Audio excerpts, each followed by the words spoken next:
Well, hello everyone, and welcome back to another Massachusetts Camo's Law, Camo's Automotive, Camo's Law, Camo's Four Corner, Camo's Automotive Radio Show, whatever you guys want to call it, because I call these things a little bit too much. So yeah, hello everybody, and welcome back to episode 16 of the year, and I think 387 for overall.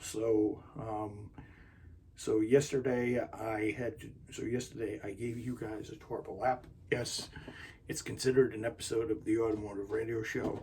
Deal with it. Don't worry, I didn't miss Sunday. It was automotive related, so it does count as an episode. Although it's a special episode, I'm still going to count it. But this is the main vloggy type thing. And I know we're 23 days in. I have 16 episodes and stuff like that.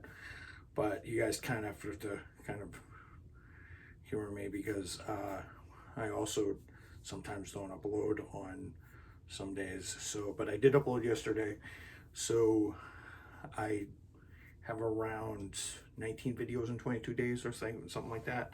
So soon to be 23, soon to be 24 days. But yeah, guys, hello and welcome to the amazing facts of Daytona, because it's Daytona Speed Weeks.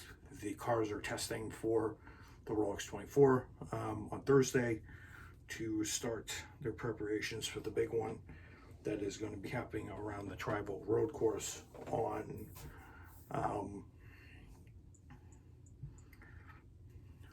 that's going to be happening on the later this weekend. So I'm also going to be recording a 24-minute race on either Thursday or Friday, and I'm going to release it Friday or Saturday. Friday before the race. They've already qualified, actually, so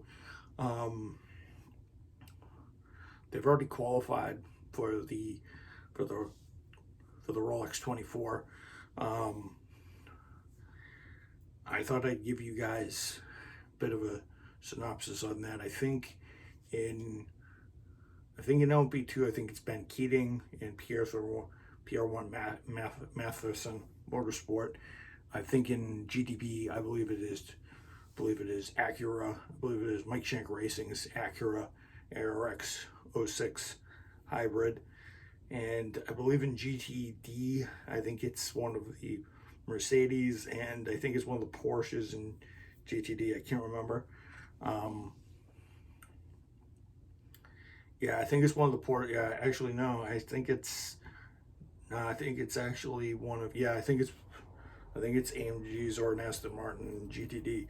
So it's going to be a pretty interesting race. So I thought I'd give you guys some interesting facts on the Daytona International Speedway Road Course and Oval. I told you guys in the track history, in a bit of the track mania history, of the beginning of the Speed Weeks, that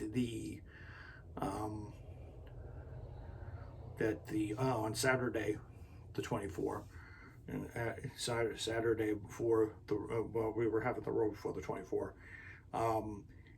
The Daytona International Speedway actually used to be a 3.810 mile road course, and the first race was an FIA and United States Sports Car Association, or the Road Racing Association, or back then. So actually, fun fact. So the first two races to not be stock cars was actually in 1959, the year of the first Daytona 500, actually. So this was after the Daytona 500, and a lot of people think that the Daytona Continental back in 1962 was the first sports car race. No, there was a FIA sports car race that was held in 1959, and it was a 1,000 kilometer racetrack road, 1,000 kilometer race, which took part at 164 laps, and I think it was won by Porsche 718 RSK Spider. And then later in the day, and then there were two races done the day before for Libra, and also there was also a oval race with the Indy cars of the period. The IndyCar race was actually won by Jim Rathman in a I believe it was a Watson Roadster powered by an Offenhauser engine with a average speed of over 173 miles an hour, with top speeds ranging over 170. I think the top recorded speed on the speedway was 176. I believe the average speed of the race was 170, so that was a close course record for 1959. So yes, there was an IndyCar race, and yes, for those of you who do iRacing and stuff like that, no, you guys have not done the first ever Daytona 500. You guys have not done the first Daytona 500 with Indy cars, if you guys ever do that. So, and I know there's a bunch of guys that have done that on iRacing and R Factor 2. So yes, the reason why modern Indy cars would not be able to do it today, and why they would not be able to do Talladega or Texas Motor Speedway, well, they couldn't do Texas Motor Speedway because that was already done, and that was already a problem anyway. I'll have to do that. I'll have to do that when the Indy racing starts, and I'll have to do that. I'll have to do the fun facty stuff when Indy racing starts coming along. We start getting into the Indianapolis Madness in May, which is about 4 months away. So in May, 4 months away. Wow, did I ride on my opponent? I didn't know it. Damn. So the first two non-star car races were, well, the first three non-star car races were an IndyCar race, Formula Libra, and then a sports car race the next day on Sunday, which would be the 1,000-mile race, which would obviously give the FIA more ideas to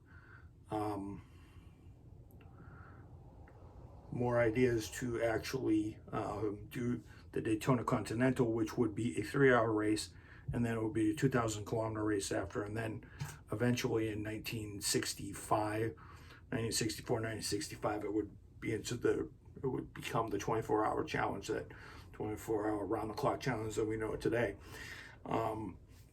The reason why Formula Libra and the reason why IndyCar never took off was because there were two deaths. Marshall Teague died while testing and practicing in an IndyCar, and I think this guy named Richard Amick, whatever his name was, ended up dying as part of the festivities, and Formula races were never held again at Daytona. So that's the reason why you never see Indy cars buzzing around Daytona International anytime soon, and it will never happen because, well,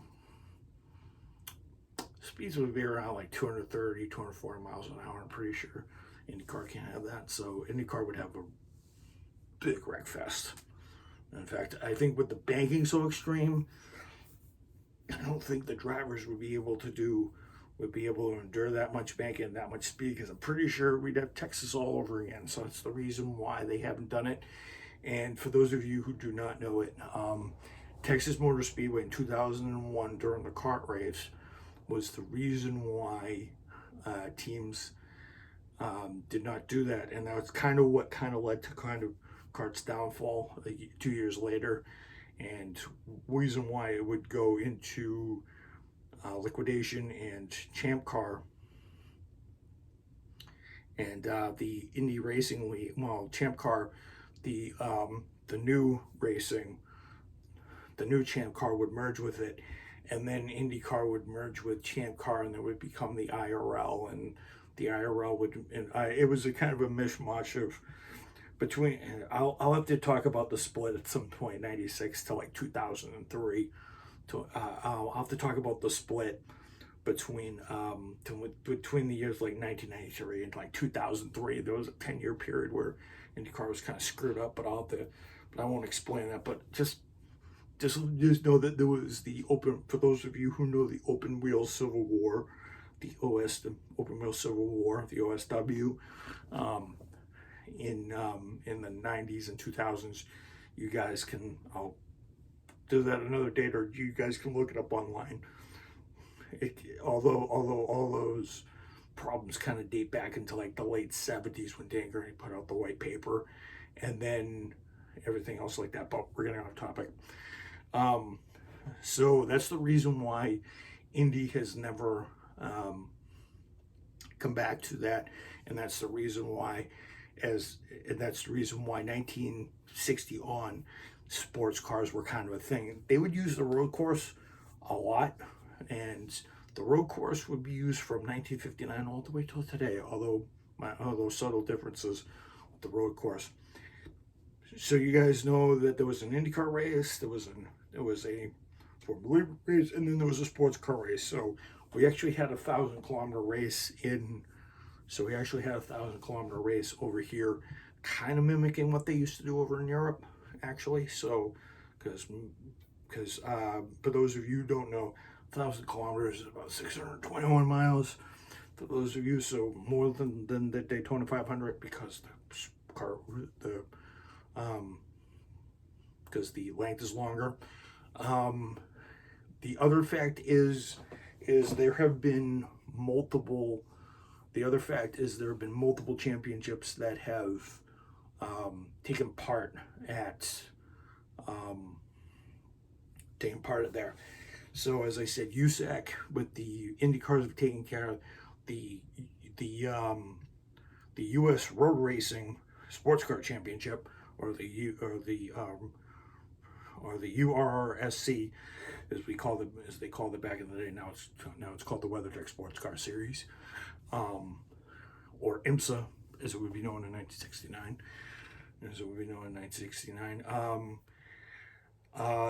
Yeah, IndyCar's been there, NASCAR's been there. Then the World Championship of Makes has been there. The World Sports Car Championship has been there. The FIA Sports Cars has been there. The American Le Mans Series has been there.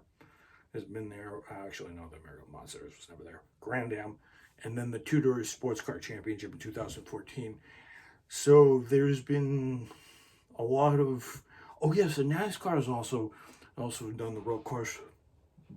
NASCAR has also done the road course since 2020. So yeah, since the 2020s have evolved, because they needed something to do that. So yeah, so 2020 and 2021 and 2022 we have had sports car races at the NASCAR Roval, because Roval, for those of you guys do not know what the term Roval is, it's basically a point amount of road course and oval. Chop off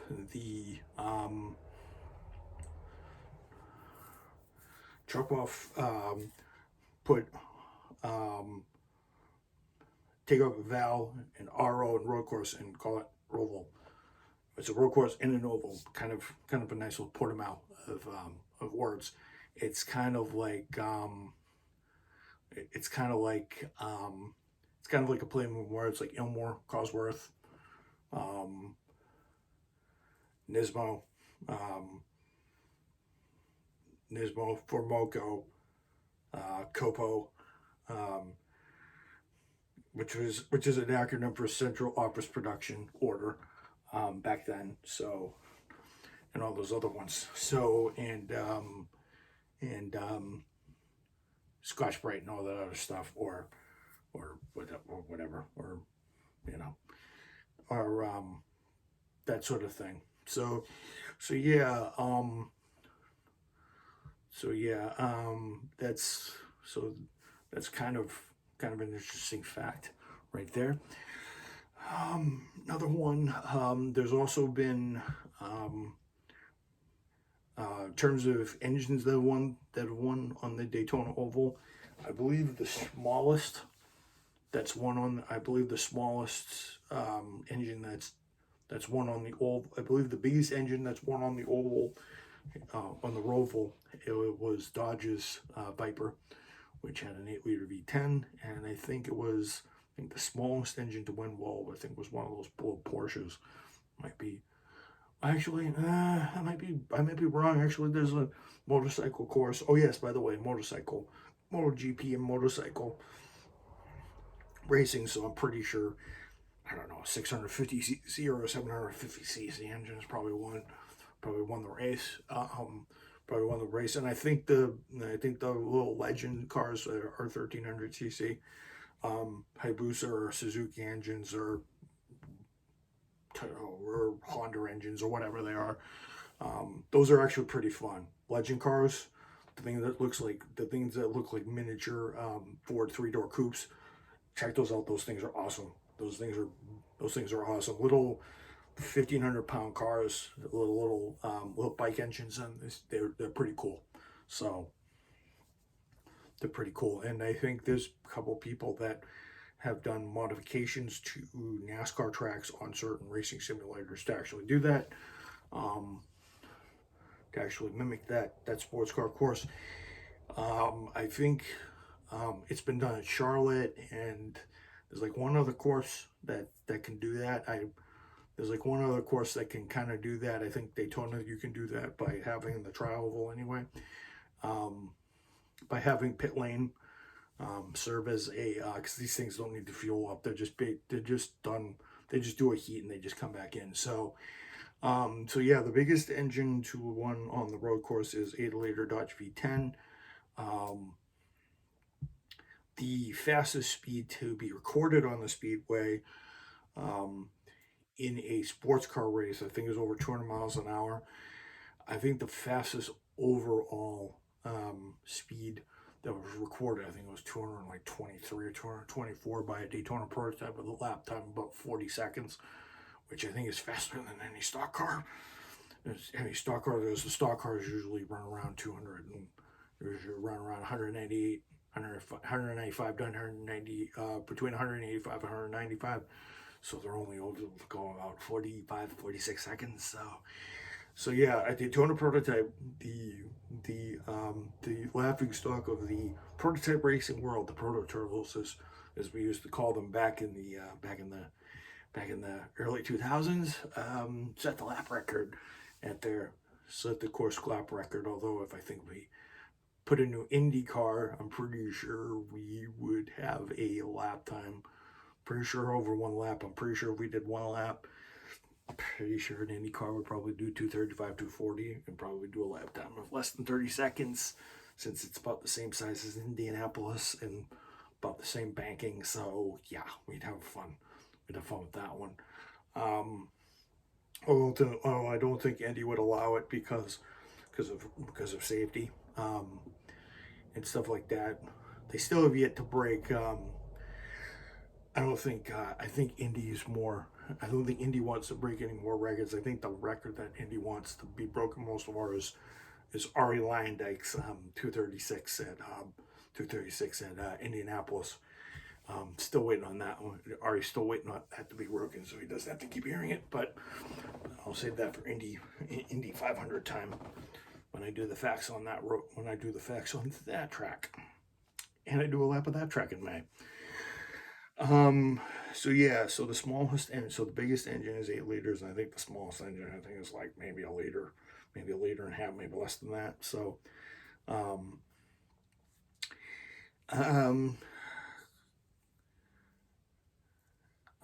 the fastest lap time, I think, on the oval, on the tri-oval Roval, is 1 minute 33.6, and I think it was set by a Cadillac last year, 2 years ago. Last year, by Alex Palou. for Paul, and I think within 2 years maybe we should have a record fall if IMSA is not stupid to control the boost on these GTP cars. Maybe next year they'll do 232 or 231. We'll see. So yeah, so the lap time is 1:33. One thing you guys did not know is another fun fact about Indy,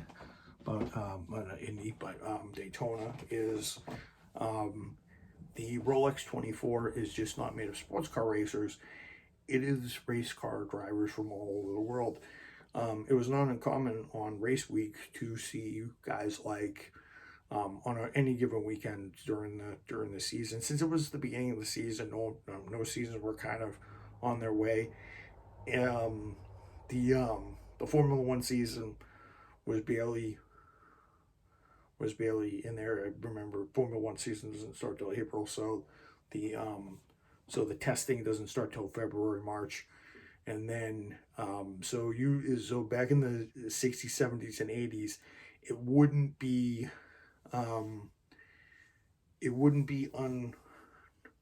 unrealistic to see names like Mario Andretti, Jackie Ickx,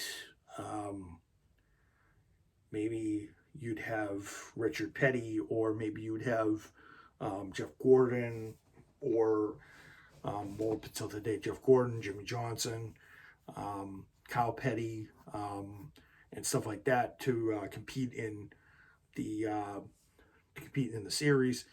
And you also have IndyCar guys like, since it was sports car guys, you'd have Scott Dixon, Dario Franchitti, Moreno Franchitti, who was sports cars, Paulo Montoya, who was also sports car. IndyCar, he was IndyCar, he was kart, IndyCar, and Formula One, and I don't want to talk about Montoya because he's a pain in the ass. The other guys on the list, well, the list is endless. It's kind of like a Super Bowl. It's kind of like a Pro Bowl, kind of different laps. And then the celebrities. We've had Brian Johnson from AC/DC. We've had Paul Newman race there with doing house racing with the GTU cars, and we've had a bunch of people run.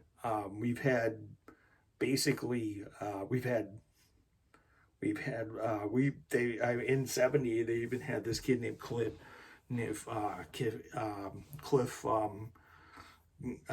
Gottlieb, and for those of you who don't know who he is, what a hero this guy was. Check this book out. So check this book out. This was actually a pretty interesting story. So back in 1967, this guy named Cliff Gottlieb, or whatever his name is. I think it's Gottlieb or whatever it is. I think it's a Jewish name. So he bought a 1967. So he bought a 1967 L88. These had around 435 horsepower, although they had like 550, 530 to 540 from the factory because of insurance claims and stuff like that. And he actually raced the car for a little bit.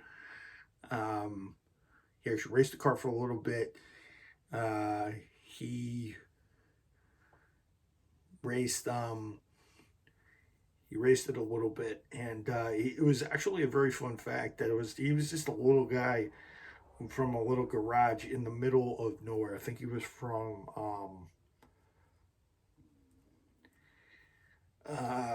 where was Gottlieb from? Where's Gottlieb from? It's on my iPhone, so I really can't access it. But I think he was from I think he was somewhere. I think he was in Missouri or somewhere, some St. Louis, Missouri, or some cold state in the middle of nowhere. And he had to, he had the car for a number of years, and then decided to enter the 1970 Daytona 24 with this outdated, like 3-year-old, 6, 7, 6, 8, 9, 70, with this 3-year-old, with this, 16, 17, yeah, with this 3 or 4-year-old Corvette. Probably wouldn't succeed, would he, at all? Probably wouldn't finish. A lot of people didn't think he would finish anyway. Um, you guys want to talk about an effort about this guy? This guy literally had this. This guy literally drove his car to the track. In fact, I think in that era, no one really drove their cars to the track because they really couldn't take out the mufflers and stuff like that. So, story has it. Read the book. Read the book. It was the most improbable one. I'll have to give you guys the book name sometime soon. Actually, no, I'm gonna look it up right now so I can tell you guys. It's an amazing story. It's one of those Hell's Heroes type. It's like from Hell to Heroes, and like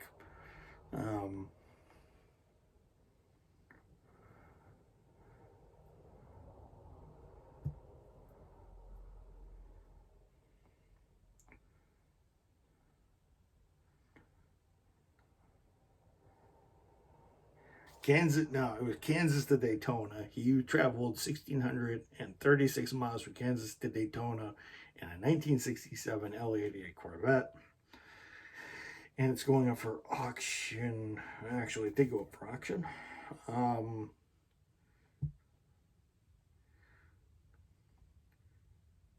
So yeah, he bought an L88 Corvette with heater.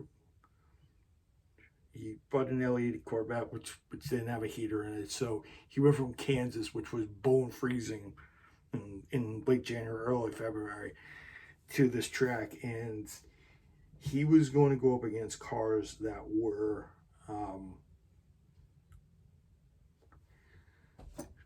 and this car was very successful in road racing. It was very good, but he wanted to go there. So I think this is the only guy to have actually. So I think this is the only Corvette. I think this car had. I think this Corvette actually had more testing miles, because what they did was they actually, by the time 1970 rolled around, he took out the 427 because the 427 probably blew up, most likely, and he put it at 454. Car was good for 195 miles an hour on the bank of Daytona back in its day, although it wasn't probably hitting the same lap times. This is the only car probably to do more miles than every other car in the field during that week. Because, get this, so Daytona is, back then it was 3.81 miles, 10 miles, and now it's 356.0. He drove 1,636 miles to Daytona, and then he did practice, and then he did parts of practice, and then he qualified. And then he qualified the car, only for the car to seize up and have all these transmission problems and all this other stuff. And then he'd actually take part in the race. And he did 545 laps, which I'm cramming my brain here, but I think it's another 2,000, but I'm going to say it's probably another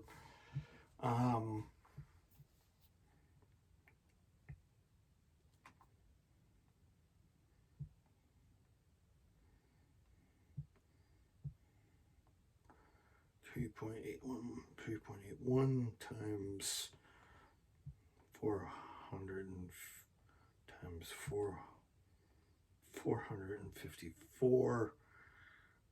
I did not ask for that. Times 4. So he put another 2,000 miles plus the 1,636.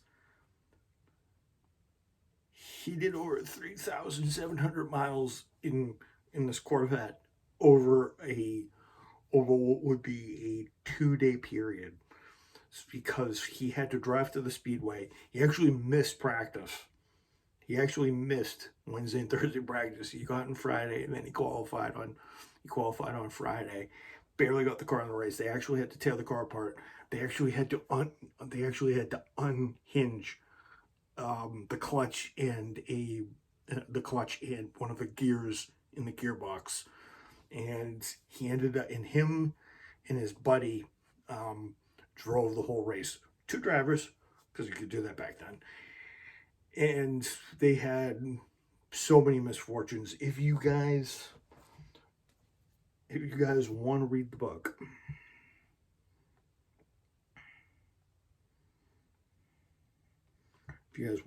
book, it is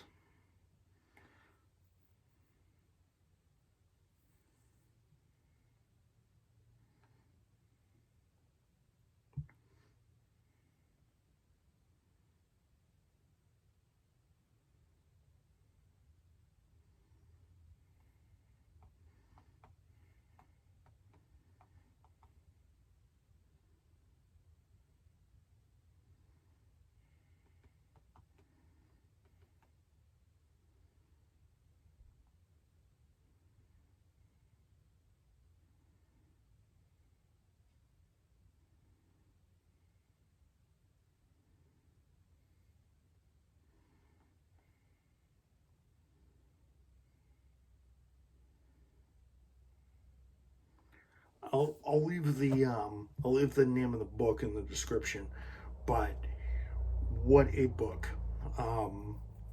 Or I'll actually do it in Wednesdays.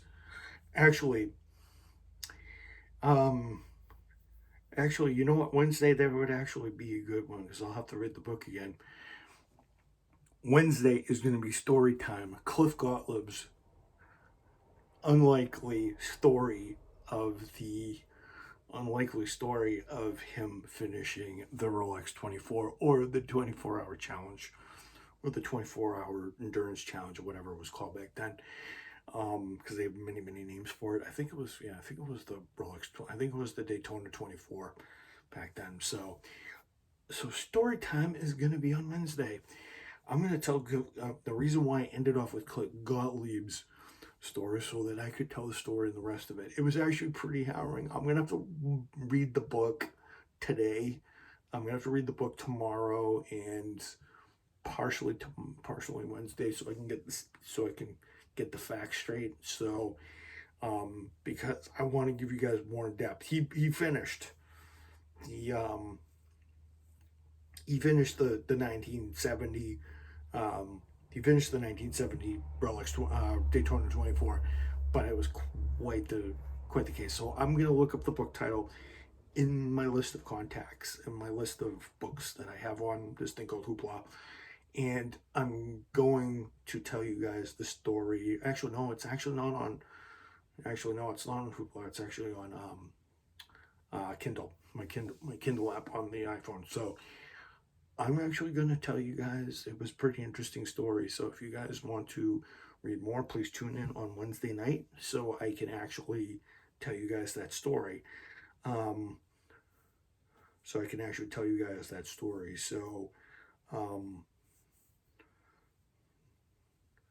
can actually tell you guys more of that story. So I hope you guys are ready for maybe one of the most unlikely heroes of maybe one of the most successful L88 Corvettes of all time. So I hope you guys are ready for that story Wednesday night. So as usual, everyone, good night, and I hope you guys have a great week. Rolex 24 fans, let's all rejoice, because it's coming Saturday. So I'll see you guys then. Peace. Bye.